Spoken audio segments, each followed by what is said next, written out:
इयत्ता 6वी इतिहास व नागरिक शास्त्र, पाठ 5वा, प्राचीन भारतातील धार्मिक प्रवाह. विद्यार्थी मित्रांनो, या पाठामध्ये आपण खालील धर्माविषयी माहिती मिळवणार आहोत. 1. जैन धर्म. 2. बौद्ध धर्म. 3. ज्यू धर्म. 4. ख्रिश्चन धर्म. 5. इस्लाम धर्म. 6. पारशी धर्म. वेद काळच्या शेवटी यज्ञविधीमधील बारीक सारीक तपशिलांना नको एवढे महत्त्व आले.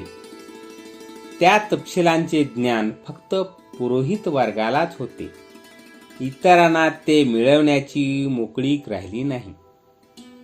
वर्णव्यवस्थेचे निर्बंध अत्यंत कडक होत गेले.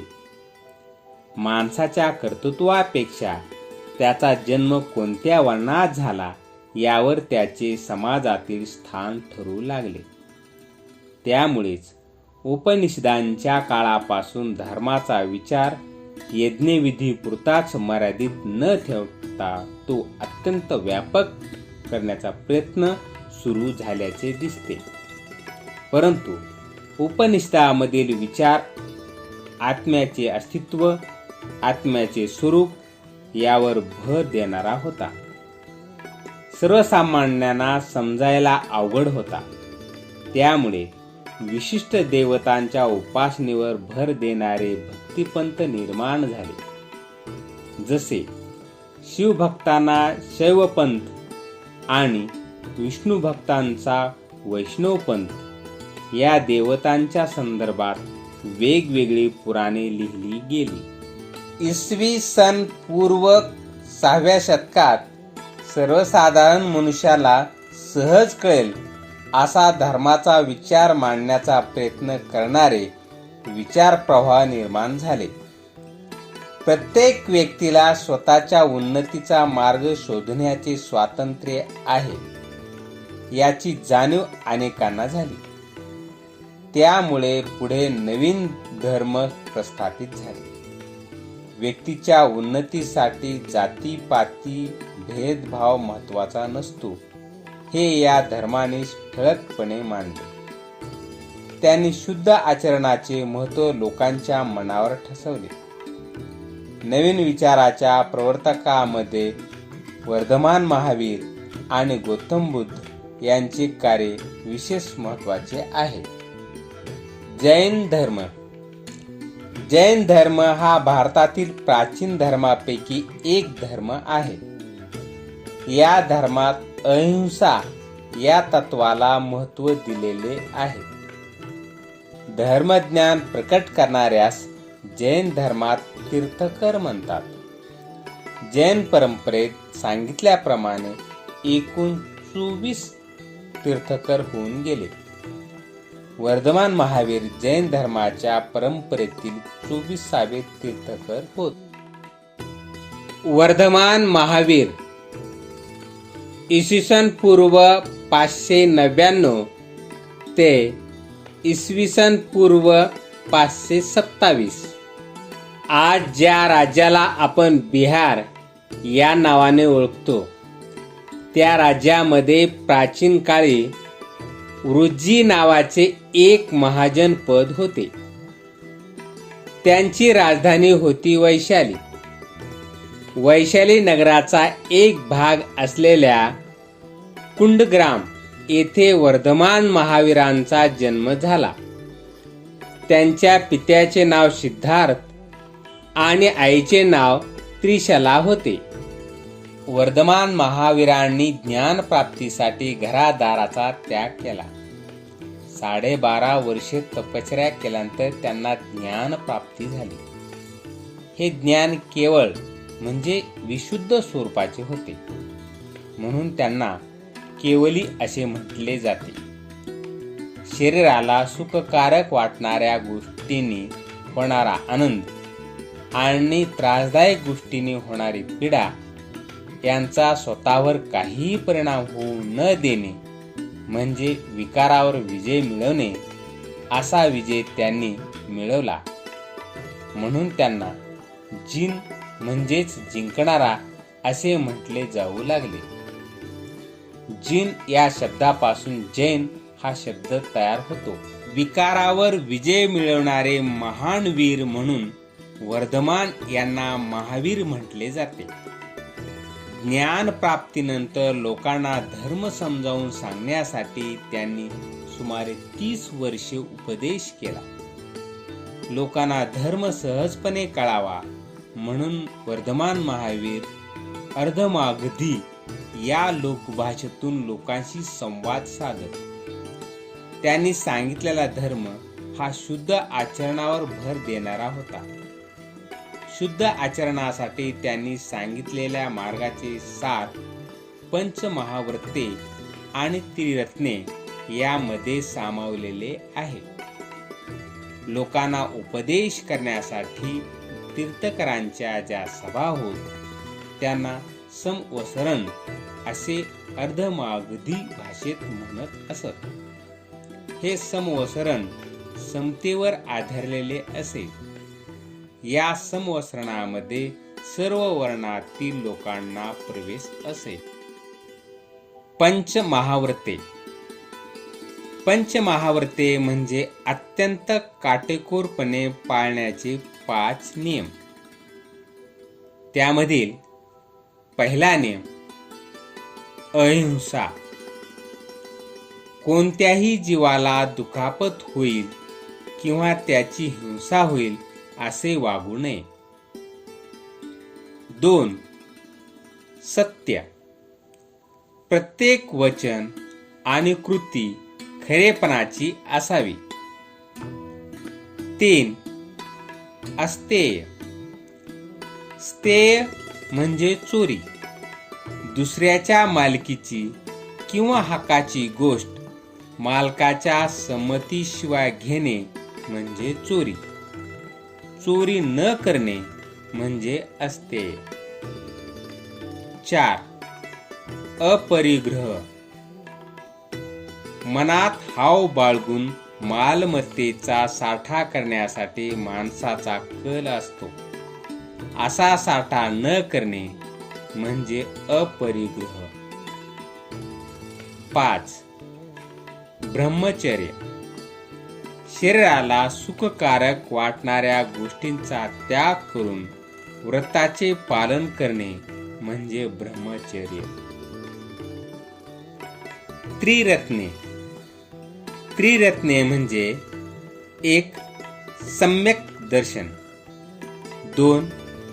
सम्यक ज्ञान आणि 3. सम्यक चारित्र्य.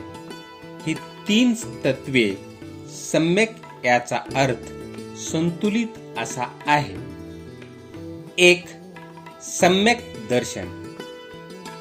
तीर्थकरांच्या उपदेशातील सत्य जाणून घेऊन त्यावर श्रद्धा ठेवणे. 2. सम्यक ज्ञान. तीर्थकरांच्या उपदेशाचा आणि तत्वज्ञानाचा नित्य अभ्यास करून त्याचा सखोल अर्थ समजून घेणे. 3. सम्यक चारित्र्य. पंचमहाव्रतांचे काटेकोरपणे आचरण करणे. उपदेशाचे सार. महावीरांच्या उपदेशातील अनेकांतवाद म्हटला जाणारा सिद्धांत सत्याच्या शोधासाठी फार महत्वाचा मानला जातो.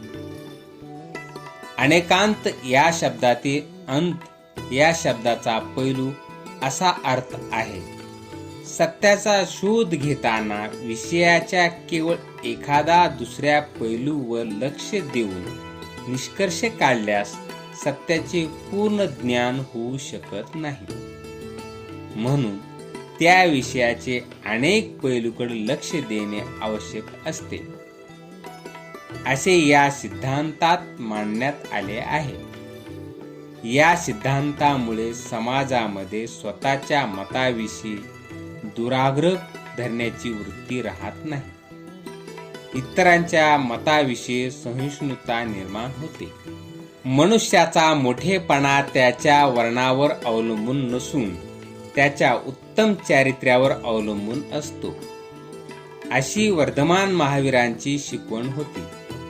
स्त्रियांना ज्ञान मिळवण्याचे मार्ग वैदिक परंपरेमध्ये हळूहळू बंद झाले होते. मात्र वर्धमान महावीरांनी स्त्रियांनाही संन्यास घेण्याचा अधिकार दिला. सर्व प्राणी मात्रावर प्रेम करा, मनामध्ये इतराबद्दल दया आणि करुणा असू द्या, जगा आणि जगू द्या, असा उपदेश त्यांनी केला. बौद्ध धर्म. बौद्ध धर्माचा प्रसार भारत आणि भारताबाहेरील अनेक देशांमध्ये झाला. गौतम बुद्ध हे बौद्ध धर्माचे संस्थापक होते.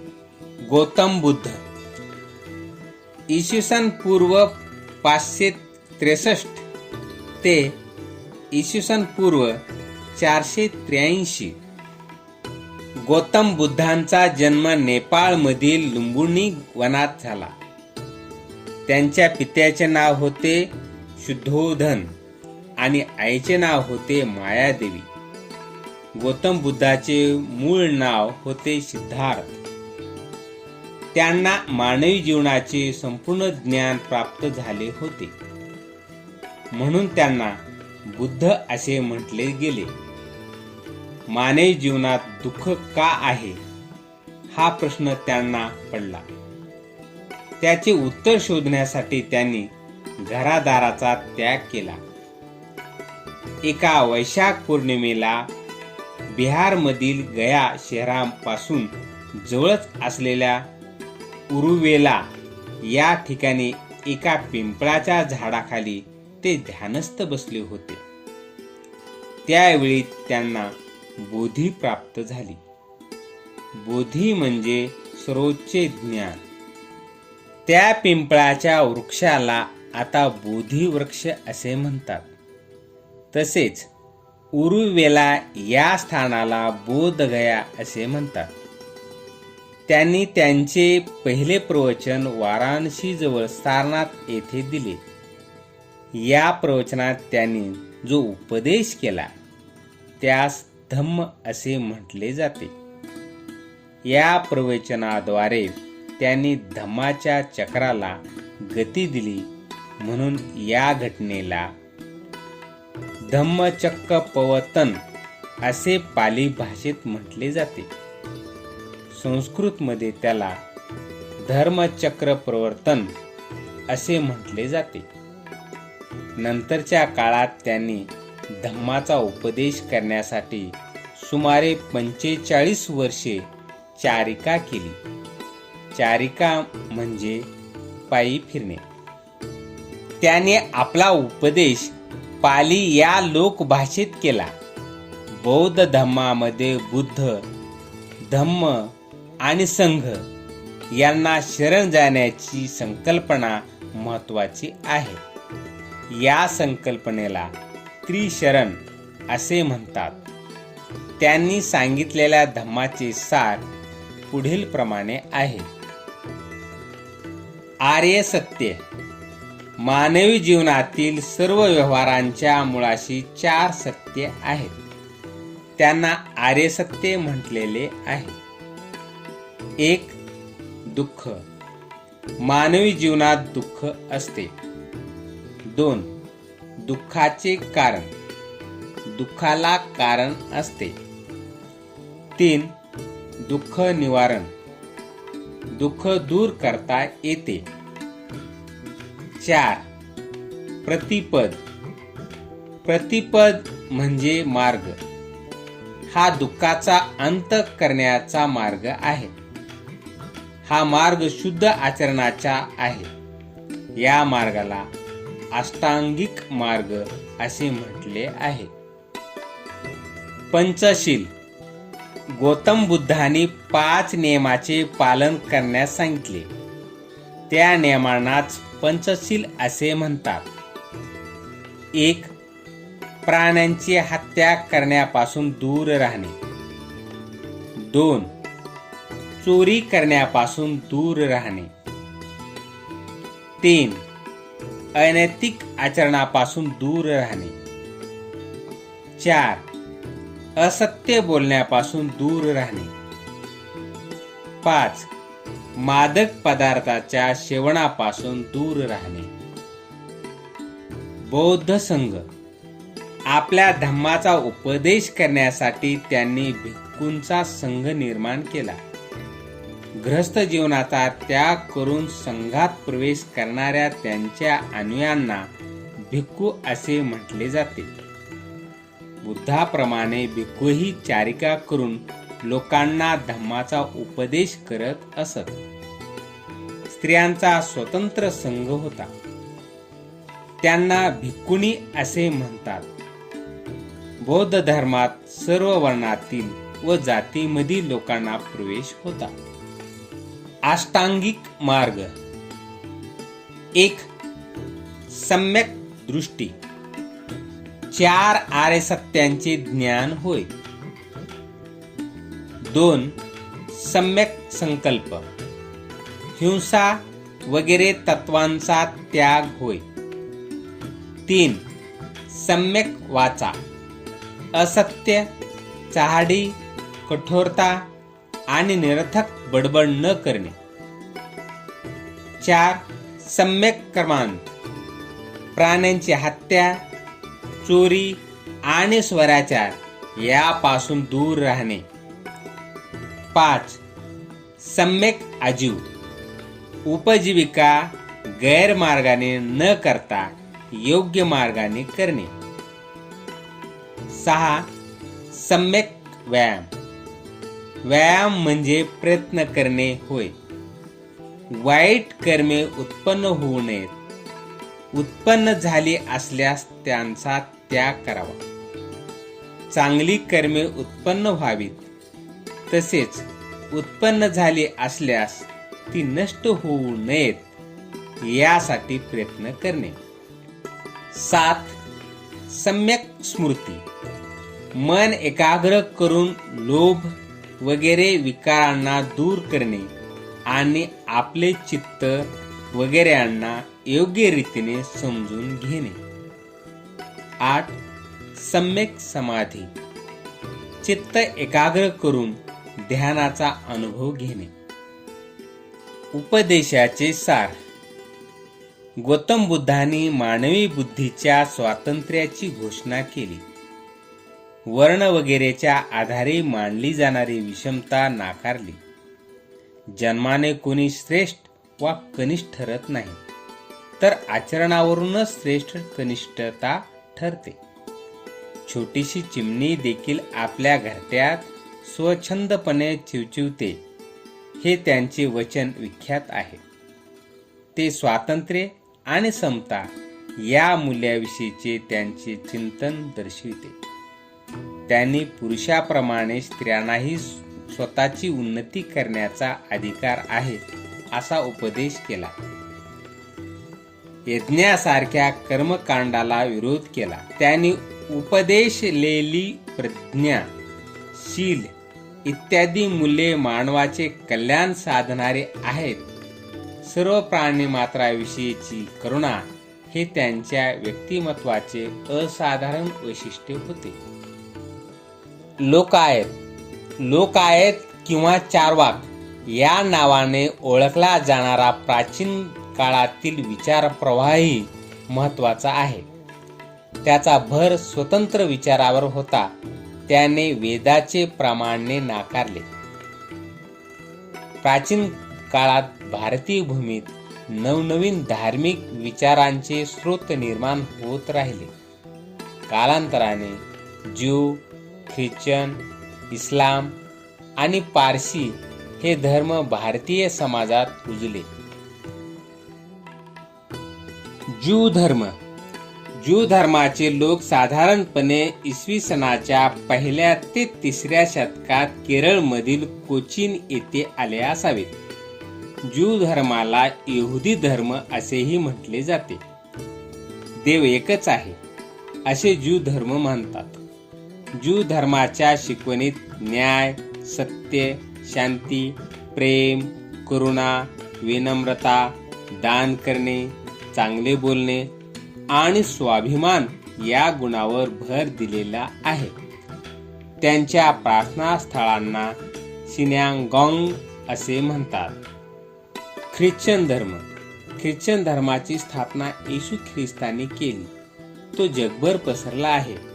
येशू ख्रिस्तांच्या 12 शिष्यापैकी एक असणारे सेंट थॉमस हे इसवी सनाच्या पहिल्या शतकात केरळमध्ये आले.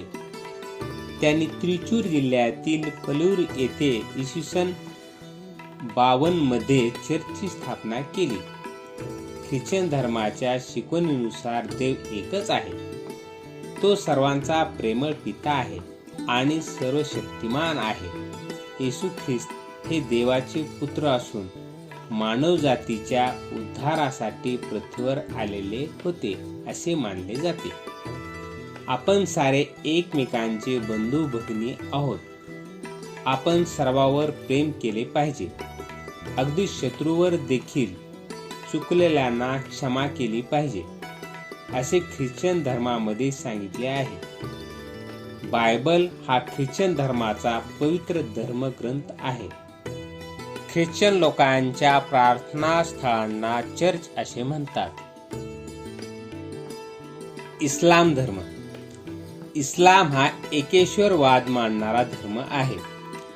अल्लाह एकच असून मोहम्मद पैगंबर त्यांचे प्रेषित आहेत. ईश्वरांचा संदेश पैगंबरामार्फत पवित्र कुराण या धर्मग्रंथामधून प्रकट झालेला आहे. इस्लाम या शब्दाचा अर्थ शांती असा आहे. या शब्दाचा अर्थ अल्लाहला शरण जाणे असाही होतो. सर्व काळी आणि सर्वत्र फक्त अल्लाह आहे. तो सर्वशक्तिमान आणि परम दयाळू आहे असे इस्लाममध्ये सांगितलेले आहे. मानवी अस्तित्वाचा हेतू अल्लाहची उपासना करणे हाच आहे असे मानलेले आहे. मनुष्याने आयुष्यात कसे वागावे याचे मार्गदर्शन पवित्र कुराण या धर्मग्रंथात केलेले आहे. भारत आणि अरबस्थान यामध्ये फार प्राचीन काळापासून व्यापारी संबंध होते.